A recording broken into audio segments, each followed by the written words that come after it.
All right, so first step is to integrate. Before we integrate though, we do need to rewrite this square root. So we have 49 and 0 as the bounds, -9 plus 7, and then the square root would be rewritten as u to the 1/2 du.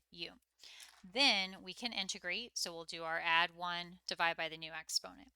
Now keep in mind the -9 is a standalone constant, so that will go to -9u, because the variable is u, and then plus 7u, and then here we're going to do our add 1. So we have 1/2 plus 1, not minus 1, plus 1. That plus 1 will change into a 2/2, so that will give us 3/2. And then we'll divide that by 3/2. We're not going to put our plus c, and the reason why we're not going to put our plus c is because we have those bounds 49 to 0. So we'll have a bracket and then 49 to 0. Now, before plugging in the upper minus lower, I would definitely simplify this. The 3/2 would be a flip fraction situation. So that is going to give us -9u plus 7, and then flip the 3/2 to 2/3, u to the 3/2, and then 49 to 0. And then the 7 times 2 will give us 14/3, u to the 3/2. Of course, the -9u comes down. All of this other fun comes down as well. So then, once I integrate, my last step is plug in upper bound minus bracket lower bound. And thank goodness something is going to cancel out here because we're plugging in 0. So plugging in 0 first, I will have -9 times 0 plus 14/3, 0 to the 3/2, minus bracket, plug in the lower bound, -9 times 49 plus 14/3, 49 to the 3/2. Now, the first two terms, because they're 0 times a constant, they're going to cross out. Then, or 0 times another whole number, they're going to cross out there.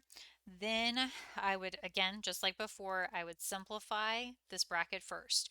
So take 9 times 49, get -441. Then this next part's a little tricky. Multiply straight across. Now, when you multiply straight across, you're going to have 14 parentheses 49. And then remember for this, especially if you're using an 83 calculator, you want 49 caret parentheses 3 divided by 2. You need parentheses around that whole exponent because the entire exponent needs to be grouped together as the 3/2. That's the numerator. Then we divide that by 3. It gives us our crazy decimal. So we hit math frac, and that gives us 4,802 divided by 3. And then the next step is simply, and this is an important step, we had that negative coming from the minus lower. So that negative does need to get distributed. So this is going to become a positive 441 and then minus the 4,802/3. And then we can combine the terms by getting a common denominator. So this will need to get multiplied by 3/3. So we'll take the 441, not 0, 441 times 3. That gives us 1,323/3.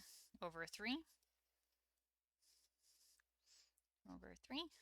And then we can subtract that from the 4,802 to get -347.9/3. Now, do not be alarmed if you get a negative answer.